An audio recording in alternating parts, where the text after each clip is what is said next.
Hello friends, welcome to आव्या classes. प्यारे बच्चों, आव्या क्लासेस में आपका बहुत बहुत बहुत स्वागत है। और इस वीडियो में हम लोग एनसीईआरटी का क्लास 12 चैप्टर 3 करेंट इलेक्ट्रिसिटी के लाइन बाय लाइन रिवीजन को करने वाले हैं। सो बेसिकली करेंट इलेक्ट्रिसिटी बहुत ही इम्पॉर्टेंट टॉपिक है।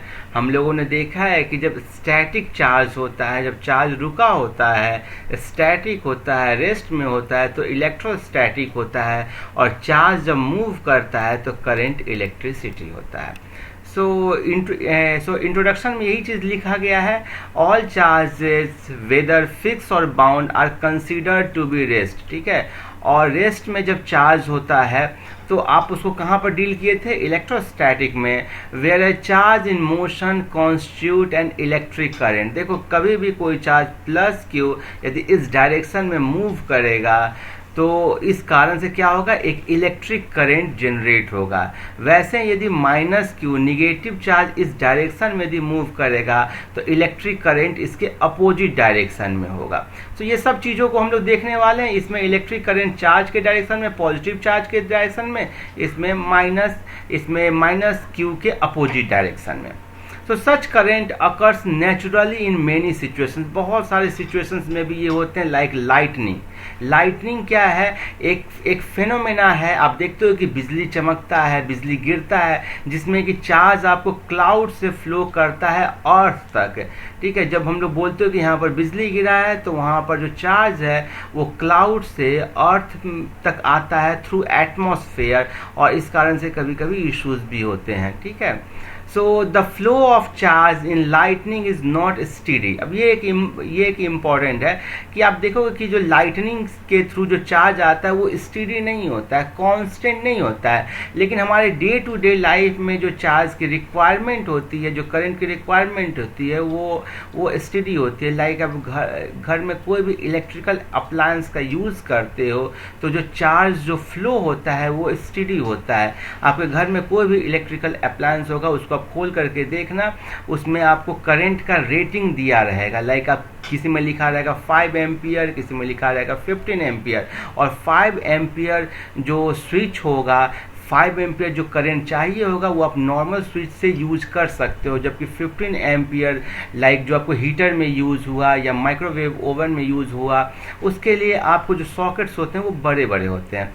सो ये सब आपको स्टीडी करंट सप्लाई करते हैं। करेक्ट? सो यही सब चीज़ें लिखी गई है। A torch and cell driven clock are example of steady current. So in the present chapter we shall study some of the basic law concerning steady electrical current. So हम लोग ऐसा चीज़ पढ़ने वाले जब स्टीडी इलेक्ट्रिक करंट होता है उसके बारे में स्टडी करेंगे। तो पहले इलेक्ट्रिक करंट है क्या, उसको हम लोग समझते हैं। तो सपोज करो कि कोई एक एरिया ले लो। ठीक है, ये एक एरिया है, इसके नॉर्मल में कुछ पॉजिटिव चार्ज, ये सपोज करो पॉजिटिव चार्ज इधर से ऐसे जा रहा है, कुछ पॉजिटिव चार्ज इधर से ऐसे आ रहा है। मीन्स कि जो नेट जो पॉजिटिव चार्ज आपको इस एरिया के इधर से इधर जा रहा है, नेट पॉजिटिव चार्ज, उसको आप बोल रहे हो क्यू प्लस। ठीक है, इस डायरेक्शन को आप बोल रहे हो फॉरवर्ड डायरेक्शन, और इस डायरेक्शन को बोल रहे हो आप बैकवर्ड डायरेक्शन। सपोज करो कि इसमें आपको Q2 चार्ज इधर से फॉरवर्ड डायरेक्शन में जा रहा था और Q1 पॉजिटिव चार्ज आपको इस डायरेक्शन में जा रहा था। अभी हम लोग पॉजिटिव चार्ज ही देख रहे हैं। सो नेट जो पॉजिटिव चार्ज फॉरवर्ड डायरेक्शन में जा रहा है Q प्लस, उसका वैल्यू कितना हो जाएगा? Q2 minus Q1। ठीक है, net positive charge going in forward direction.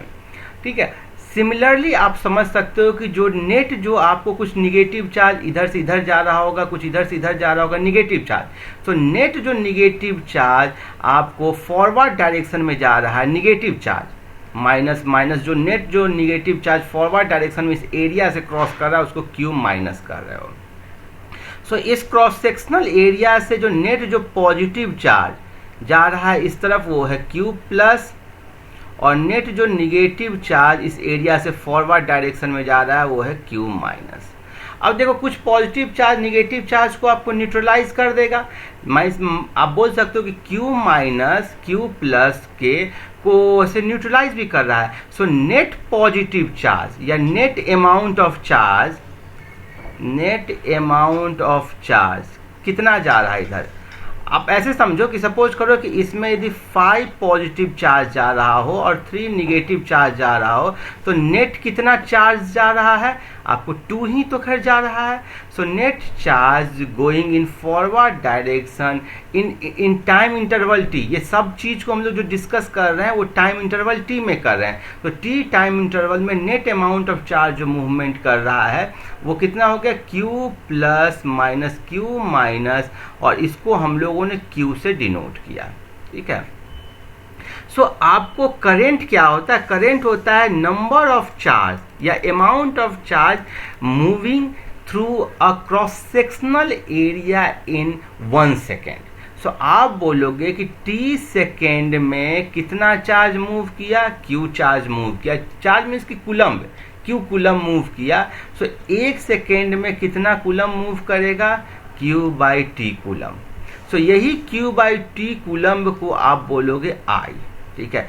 So current हो गया। देखो ये क्या है? ये स्टीडी है। एक चीज और ध्यान दो, ये स्टीडी है। स्टीडी कहने का मतलब हो गया कि एक ही रेट से जा रहा है। यदि 1 सेकेंड में 1 कूलम्ब जा रहा होगा तो 2 सेकेंड में 2 कूलम्ब जाएगा, 3 सेकेंड में 3 कूलम्ब जाएगा, 4 सेकेंड में 4 कूलम्ब जाएगा। मीन्स स्टीडी रेट में आप जो जितना चार्ज किसी क्रॉस सेक्शनल एरिया से क्रॉस किया है उसको आप उस टाइम में से डिवाइड कर दोगे तो वही आपको करंट होगा। लाइक मैं यदि बोलूं कि इस क्रॉस सेक्शनल एरिया से 10 कूलम्ब चार्ज गया, 10 कूलम्ब चार्ज गया 2 सेकेंड में, और करंट मुझे निकालना होगा तो मैं 10/2 करूंगा, डेट इज 5 एम्पियर करंट बोलूंगा। क्लियर है? सो आप करंट को कैसे डिफाइन करते हैं? Charge by time T. तो ये तो हो गया स्टेडी स्टेट के लिए। ठीक है। तो यही लिखा गया है, it is defined as I is equal to Q by T is defined as current across the area in forward direction if the turns out to be negative. Suppose करो ये निगेटिव आता है, like Q plus minus Q minus यदि less than 0 होता। इसका मतलब क्या हो गया कि नेट इस डायरेक्शन में नेट निगेटिव करंट ज्यादा गया है। ठीक है। पॉजिटिव करंट कम था। या फिर ऐसे बोलो कि इस डायरेक्शन में नेट पॉजिटिव करंट ज्यादा गया है। तो जिस डायरेक्शन में पॉजिटिव चार्ज ज्यादा होगा उसी डायरेक्शन में आपको करंट का डायरेक्शन होगा। मैंने पहले भी बोला है कि करंट का डायरेक्शन पॉजिटिव चार्ज का डायरेक्शन है। क्लियर है? So it employees a current in the backward direction. अब जो नेक्स्ट कंसेप्ट है वो है इंस्टेंटेनियस करंट का। देखो बहुत ही आसान और बहुत ही इंपॉर्टेंट कंसेप्ट है। आपने देखा, देखो करंट को 2 टाइप में बोले। पहला बोलते हैं स्टेडी करंट, या फिर इसको आप एवरेज करंट भी बोल सकते हो। ठीक है, एवरेज करंट। ठीक है, जिसमें हम लोग देखें कि किसी एक परपेंडिकुलर क्रॉस सेक्शनल एरिया से इसके में यदि Q चार्ज जा रहा है T टाइम में, जहाँ पर जो चार्ज जिस रेट से फ्लो कर रहा है ना वो कांस्टेंट है। मीन्स कि इक्वल टाइम में इक्वल चार्ज, इक्वल टाइम में इक्वल चार्ज। तो उस केस में करंट हमने बोल दिया, डिफाइन किया I is equal to Q by T. ठीक है। लेकिन यदि मान लेते हैं कि जो चार्ज का फ्लो है वो स्टीडी नहीं है, वो कांस्टेंट नहीं है, तब क्या होगा? लाइक सपोज करो कि ये कोई क्रॉस सेक्शनल एरिया है और फर्स्ट सेकेंड में बहुत तेजी से बहुत ज़्यादा चार्ज Q1 गया हो, दूसरे सेकेंड में चार्ज Q2 गया हो, तीसरे सेकेंड में चार्ज Q3 गया हो। मीन्स कि अलग अलग टाइम में अलग अलग चार्ज गया है। तो उस केस में जो करंट डिफाइंड होगा वो किसी एक टाइम पीरियड के लिए नहीं बल्कि किसी एक इंस्टेंट के लिए होगा। किसी पर्टिकुलर टाइम में कितना उसका करंट है वो कैसे निकालोगे? सो आप सपोज करो कि टी टाइम में आपने क्लॉक स्टार्ट किया और टी टाइम में इससे क्यू चार्ज निकल गया है, या फिर कैपिटल क्यू बोलो क्योंकि किताब में कैपिटल क्यू दिया गया है, क्यू चार्ज निकल गया है। अब टाइम आपने देखना शुरू किया, टाइम थोड़ा से बढ़ा दिए, डेल्टा टी टाइम कर दिए। डेल्टा टी एक्स्ट्रा टाइम में जो चार्ज आया वो था डेल्टा क्यू। ठीक है। तो टोटल चार्ज कितना आ गया? Q plus delta Q charge आ गया T plus delta T time में। सो आप बोलोगे कि डेल्टा T टाइम में कितना चार्ज आया है? डेल्टा Q चार्ज आया है, इसलिए 1 सेकेंड में चार्ज है delta Q by delta T। और करंट यदि टाइम T पर निकालना हो तो कितना हो जाएगा? I हो जाएगा delta Q by delta T।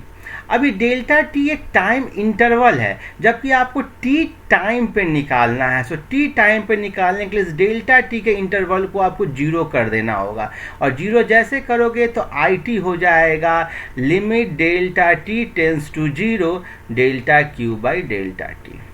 समझे या नहीं समझे? मैं इसको फिर से बताता हूँ। सपोज करो कि ये टाइम का स्केल है, ठीक है, जिसमें ये टाइम टी टाइम है और ये टाइम आपको टी है, ये T1 टाइम मान लो। आपको निकालना कि करंट हर एक पॉइंट पर, यहाँ पर करंट अलग एम्पियर है, यहाँ पर अलग एम्पियर है। आपसे पूछा जाए कि इस पॉइंट पर करंट का वैल्यू कितना होगा, तो आप एक चार्ज निकाल लो इसके आसपास का, ठीक है, इस small time interval delta T में कितना चार्ज फ्लो हुआ, तो डेल्टा क्यू हुआ। सो इस पूरे इंटरवल के लिए आपको करंट हो जाएगा delta Q by delta T. लेकिन जब आपको इसी पर्टिकुलर इंस्टेंट पर निकालना होगा तो इस टाइम जो डेल्टा टी लिए थे ना, इसको घटा करके धीरे धीरे घटा कर जीरो लाना पड़ेगा, और डेल्टा टी जीरो पर टेंस कर जाएगा, मतलब एकदम पर्टिकुलर उसी पॉइंट पर। ठीक है, सो आई थिंक ये समझ गए होगे। सो यही सारी बातें लिखी गई होगी। करंट जब स्टेडी नहीं होता है तो हम लोग कैसे डिफाइन करते हैं, delta Q be the net charge flowing cross section of conductor during the time interval delta T, means की टाइम टी और टी प्लस डेल्टा टी के बीच में जो गया। अब क्या है कि आपको इसमें जो चार्ज जो फ्लो हुआ वो डेल्टा क्यू एक्स्ट्रा चार्ज हुआ, मीन्स कि delta Q charge delta T time में हुआ, और जब आप इस लिमिट को लगा दोगे तो current at this instant at time T पे निकल जाएगा। अब करंट का यूनिट क्या है? एम्पियर है। अब एम्पियर को हम लोग कैसे डिफाइन करते हैं? An ampere is defined through magnetic effect of the current. जब आपको मैग्नेटिक फील्ड पढ़ेंगे हम लोग चैप्टर 4 में, तो उसमें हम लोग समझेंगे। So an ampere is typical at the order of magnitude of current in domestic appliances. आपके जैसे मैंने पहले कहा, जो भी डोमेस्टिक अप्लायंसेस होते हैं उसको देखिए, स्विच पर करंट रेटिंग लिखा गया होगा, किसी पर 5 एम्पियर, किसी पर 6 एम्पियर, किसी पर 15 एम्पियर। एंड एवरेज लाइटनिंग, जो लाइटनिंग होती है वो कैरीज करता है current in the order of tens of thousands of ampere. देखो कितना बड़ा होता है, means 10 to the power Q ampere के रेंज में होता है, बहुत हाई करंट होता है। एंड और बहुत छोटे में हम लोग बात करें तो हमारा जो नर्व सिस्टम है उसमें करंट माइक्रो एम्पियर में होता है। ठीक है, सो माइक्रो आपको मालूम है 10⁻⁻⁶ एम्पियर होता है, इसको म्यू ए से दिखाते हैं माइक्रो एम्पियर। हम लोग सेक्शन 3.3 देखते हैं, ये बहुत इंपॉर्टेंट सेक्शन है, इलेक्ट्रिक करंट इन कंडक्टर्स।